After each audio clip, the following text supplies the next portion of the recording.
हमारे दिमाग में ऐसे मुख्तलिफ ज़ुबानों वाले ख्वाब कैसे और क्यों आते हैं, और क्या ये हकीकी ज़िंदगी में हमारी मुख्तलिफ ज़ुबानों की महारतों पर असर डाल सकते हैं? पहली नज़र में ये हैरत अंगेज़ नहीं लगता कि बहुत से कसीर लिसानी अफराद जो दिन के वक्त मुख्तलिफ ज़ुबानें इस्तेमाल करते हैं, और यहाँ तक कि वो लोग जिन्होंने कोई गैर मुल्की ज़ुबान सीखनी शुरू की है वो भी इन ज़ुबानों को अपने ख्वाबों में इस्तेमाल करते हैं। बहरहाल, जो ज़ुबान हम दिन में बोलते हैं वो आम तौर पर हमारी रातों तक साथ होती है। मिसाल के तौर पर बहरे और समाज से महरूम लोगों पर तहकीक से पता चला है कि वो ख्वाबों में इसी तरह बात करते हैं जैसे वो जागते वक्त करते थे, यानी इशारों की ज़ुबान के ज़रिए। बहरहाल, कसीर लिसानी अफराद के ख्वाबों को करीब से देखने से एक ज़्यादा पेचीदा तस्वीर सामने आती है। दिन भर जो ज़ुबानें हम बोलते हैं उन सब के मुख्तलिफ हिस्से ख्वाब में दिखाने के बजाय हमारा दिमाग उन्हें दिन के वक्त की हर तरह की परेशानियों, यादों और मसाइल से जोड़ता है। यहाँ तक कि ये एक नामालूम ख्याली ज़बान में पूरे मुकालमे भी बना सकता है, या किसी ऐसी ज़बान में जिसे ख्वाब देखने वाले बोल तो नहीं सकते मगर उन्होंने दिन के औकात में किसी को इसे बोलते सुना है। हम में से बहुत से लोग अपनी ख्वाबों की ज़बानों को मखसूस तरीक़ों से शख्सी मकामा ज़िंदगी के मरहले के लिहाज से दर्जाबंदी करते नज़र आते हैं। ख्वाब में नज़र आने वाले लोग वो ज़ुबानें बोल सकते हैं जो वो हकीकी ज़िंदगी में बोलेंगे, जबकि किसी के बचपन के घर के बारे में ख्वाब किसी की बचपन की ज़बान में होते हैं। ख्वाबों की ज़बानों को सकाफ़त और शनाख्त के सवालात के साथ जोड़ा जा सकता है, जैसा कि एक थाई नजाद अमरीकी खातून के ने अपनी मरहूम बहन के लिए लिबास खरीदने का ख्वाब देखा और अपनी भांजियों के साथ थाई और अंग्रेज़ी में इंतखाब पर बहस की।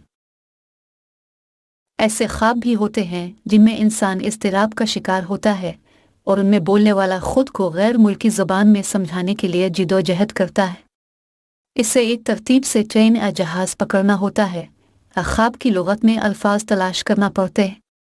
पुलिस तहकीक के दौरान एक खातून ने अंग्रेज़ी ज़बान में ख्वाब देखने के बारे में बताया जिसे वो समझ नहीं पा रही थी। एक करोशन के ख्वाब में किसी अजनबी के साथ इतालवी, जर्मन और अंग्रेज़ी में बातचीत करने की कोशिश करने में नाकामी के बाद पता चला कि वो दोनों पोलिश बोल सकते हैं, और ये जानकर वो उन्होंने सिक का सांस लिया और बहुत हंसनी। नींद पर तहकीक करने वाले महाक़े का कहना है कि इस तरह के ख्वाबों को समझना काफ़ी मुश्किल है। इसकी एक वजह यह है कि ख्वाब आमतौर पर अब भी एक पुरस्रार वाक़या है। जो चीज़ ज़्यादा बेहतर तरीक़े से समझी जा सकती है वो ये है कि हमारा दिमाग ज़ुबानों पर कैसे और क्यों अमल करता है, और यहाँ तक कि हम नींद में नए अल्फाज सीखते हैं। नींद और ज़ुबान के दरमियान ताल्लुक़ को समझने के लिए सिर्फ़ एक ज़ुबान यानी आपकी अपनी ज़ुबान से शुरू करें। आपको लगता है कि आपने अपनी मादरी ज़ुबान में काफ़ी महारत हासिल की है, लेकिन हकीकत में आप उसे मुसलसल अपडेट कर रहे हैं। यहाँ तक कि बालिग़ भी अपनी मादरी ज़ुबान में हर दूसरे दिन एक नया लफ्ज़ सीख रहे हैं। ज़ाहिर है बचपन में हम बहुत से नए अल्फाज सीखते हैं, ख़ास तौर पर पहले 10 सालों के दौरान। यॉर्क यूनिवर्सिटी में नफ्सियात के प्रोफेसर गैरेथ गीस्केल कहते हैं कि हम हर वक्त सीख रहे होते हैं, हमें सिर्फ इसका एहसास नहीं होता। गीस्केल का कहना है कि जब हम कोई नया लफ्ज़ सीखते हैं तो हम इस लफ्ज़ के बारे में अपने इल्म को इस वक्त तक अपडेट करते रहते हैं जब तक कि हमें इसकी अच्छी तरह से समझ ना आ जाए। हम में से इन लोगों के लिए जो अंग्रेज़ी बोलते हैं, ब्रेकफास्ट और नाश्ता की मिसाल लें, एक लफ्ज़ जो हम में से अक्सर एतमाद के साथ इस्तेमाल करते हैं। लेकिन जब एक और उसी तरह का लफ्ज़ आता है तो ये इस मौजूदा लफ्ज़ के मुतालिक गैर यकीनी की सूरत हाल पैदा कर सकता है। बिल्कुल ऐसा ही ब्रेक्ज़िट लफ्ज़ के साथ हुआ और लोग उलझन का शिकार हो गए। गुज़िश्ता 5 सालों के दौरान बहुत से लोगों ने कहा कि ब्रेक्ज़िट का मतलब है ब्रेकफास्ट या नाश्ता। गीस्केल कहते हैं कि नए लफ्ज़ को सही तरीके से इस्तेमाल करने और इसे मिलते जुलते अल्फाज से अलग करने के लिए हमें इसे अपने मौजूदा इल्म से जोड़ने की ज़रूरत है, और ऐसा करने के लिए आपको थोड़ी नींद लेना होगी। गीस्केल के मुताबिक इससे क़त नज़र के लफ्ज़ पहली या दूसरी ज़बान में है, यह अमल बुनियादी तौर पर यकसां है।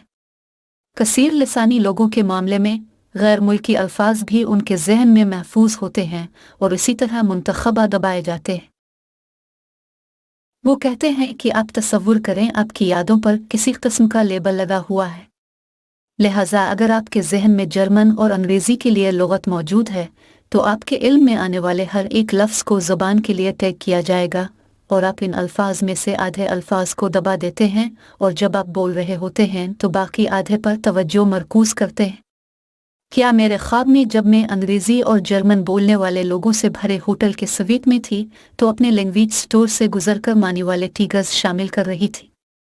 ये एक अच्छी वजाहत होगी, लेकिन बदकिस्मती से अल्फाज के इंज़माम और इस्तेहकाम का अमल इस मरहले के दौरान होता है जिसे गहरी नींद या सुस्त लहर वाली नींद कहा जाता है। ये मरहला सुस्त दिमागी लहरों की खुसूसियत के लिए जाना जाता है। मेरे होटल जैसा पेचीदा ख्वाब एक मुख्तलिफ मरहले से जाना जाता है जिसे REM रैपिड आई मूवमेंट या आंखों की तेज़ हरकत कहते हैं। मार्क ज़स्ट स्विट्ज़रलैंड में यूनिवर्सिटी हस्पताल बराए old age psychiatry and psychotherapy के एक तहकीकी ग्रुप की सरबराही कर रहे हैं। वो उम्र बढ़ने, नींद और याददाश्त के मुतालिक न्यूरोसाइंस में महारत रखते हैं। अपने साथियों के साथ मिलकर उन्होंने सेव्ड वर्ड्स बनाए जैसे टूफर और हर एक का जर्मन लफ्ज़ जैसे बूम दरख्त के साथ जोड़ा बनाया। फिर जब तहकीक के शुरा सो रहे थे उन्होंने अल्फाज जोड़े दोहराए। अगली सुबह इनसे पूछा गया कि क्या टूफर जूतों के डब्बे में फिट होगा। नींद में हम एक हद तक ही चीज़ें सीख सकते हैं और जागते वक्त इस मालूमात को शूरी और वाज़े अंदाज में इस्तेमाल नहीं कर सकते। ज़स्त कहते हैं कि वो ठीक तरह से याद करके ये नहीं बता पाए कि टूफर का वाज़े मतलब दरख्त है। उन्हें ये पता था कि आया ये कोई बड़ी चीज़ है या छोटी चीज़, और तकरीबन 60% ने दुरुस्त जवाब दिया कि टूफर जूतों के खाने में फिट नहीं होगा। लफ्ज़ टूफर और जर्मन लफ्ज़ दोनों को सुस्त लहर वाली नींद के दौरान और ख़ास तौर पर दिमाग के सुस्त लहर वाले स्पाकर के दौरान अदा किया जाना था। जब मुहक्किकीन ने स्पाकर टाइम पर वो अल्फाज अदा नहीं किए तो जोड़ा बनाना नहीं सीखा जा सका। बेल्जियम की यूनिवर्सिटी ऑफ लीच के पोस्ट डॉक्टरेट मुहक्किक मैथ्यू कोरोमा, जो नींद और दिमाग के समझने वाले अमल जिसे हम इदराक भी कहते हैं में महारत रखते हैं, ऐसी तहकीकात की एक सीरीज़ के शरीक मुसन्निफ हैं जो ज़ुबान और नींद के अमल के दरमियान ताल्लुक़ को वाज़े करती हैं। वो कहते हैं कि बुनियादी तौर पर पैगाम यह है कि आप अपनी नींद में ज़ुबानें, दूसरी ज़ुबानों के अल्फाज सीख सकते हैं, यहाँ तक कि नई ज़ुबानें जिनके बारे में आपने पहले कभी नहीं सुना होगा, लेकिन आप उसे जागते वक्त से बहुत मुख्तलिफ अंदाज में अदा करते हैं। मैथ्यू और उनकी टीम को मालूम हुआ कि जब हम सो रहे होते हैं तब भी हम मादरी और सीखी गई किसी दूसरी ज़बान में फ़र्क कर सकते हैं। तहकीक में सोते हुए शुरा को बैक वक्त 2 रिकॉर्डिंग चलाई गई। एक कान में उन्होंने अपनी मादरी ज़बान सुनी और दूसरे में फजूल सी तकरीर। इसके साथ ही मुहक्किकीन ने इलेक्ट्रोएन्सेफालोग्राफी EEG का इस्तेमाल करते हुए उनकी दिमागी सरगर्मी को रिकॉर्ड किया, जिसके नताइज से मालूम हुआ कि सोए हुए शुरा के दिमाग की तवज्जो असली तकरीर पर मरकूज थी, लेकिन तकरीर नहीं। शदीद नींद वाले REM मरहले दौरान शुरा ने इसे रोकने की कोशिश की। कोरोमा का कहना है कि ऐसा इसलिए हो सकता है कि दिमाग मादरी ज़बान पर तवज्जो मरकूज कर रहा था। जब हम ख्वाबों में गहराई से खो जाते हैं तो हम उन चीज़ों से मुनक़ते हो जाते हैं जो हमारे ख्वाबों को परेशान कर सकती हैं। टीम की तरफ से की गई एक और तहकीक में शुरा को नींद के दौरान जापानी अल्फाज सुनाए गए, इन आवाज़ों के साथ जो उनके मानी की तरफ इशारा करती थी। मिसाल के तौर पर लफ्ज़ अनो कुत्ते को भौंकने के साथ बजाया गया था और लफ्ज़ कीन घंटी को घंटियों की आवाज़ के साथ बजाया गया था। मुहक्किकीन ने 2 मुख्तलिफ मराहिल यानी हल्की नींद और REM के दौरान मुख्तलिफ अल्फाज अदा किए और शुरा की दिमागी सरगर्मी को रिकॉर्ड किया। बेदार होने पर शुरा हल्की नींद के दौरान सुने जाने वाले अल्फाज को मुतालिका इमेजेस के साथ सही तरीके से जोड़ने के काबिल थे। मिसाल के तौर पर वो कुत्ते की तस्वीर के साथ अनो को मिला पाए थे। ताहम REM के दौरान बजाए गए अल्फाज के मामले में नतीजा मुख्तलिफ था। कोरोमा का कहना है कि REM के दौरान जब भी हमने दिमाग में सरगर्मी होती देखी, हमें इस बात के पुख्ता सबूत नहीं मिल सके कि सीखने का अमल हुआ। वो मज़ीद कहते हैं कि इसका मतलब ये नहीं कि हम इस मरहले के दौरान सीख नहीं सकते, बस ये समझने के लिए मज़ीद तहक़ीक़ की ज़रूरत है कि आया ये मुमकिन है। कोरोमा कहते हैं कि उनकी तहक़ीक़ में शामिल लोगों ने इस वक्त अल्फाज ज़्यादा तेज़ी से याद किए जब वो जाग रहे थे, न कि जब वो सो रहे थे।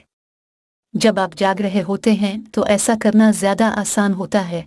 इसी तरह वो उन अल्फाज को इस्तेमाल करने में ज़्यादा पुरएतमाद भी महसूस कर रहे थे क्योंकि उन्होंने ऐसा होशो हवास में किया था। कोरोमा कहते हैं कि जागते हुए कुछ सीखा ज़्यादा मुफीद हो सकता है और सोते हुए कुछ सीखना दरअसल दोहराने के लिए अच्छा साबित हो सकता है, नए सिरे से सीखने के लिए नहीं। ये एक दो तरफा मरहला होता है, यानी अब दिन में कुछ याद करें और रात में सोते हुए इन मालूमात को पक्का करने की कोशिश करें। क्या ऐसे दीगर तरीके भी हैं जिनके ज़रिए हम सोते हुए नई ज़बानें सीख सकते हैं?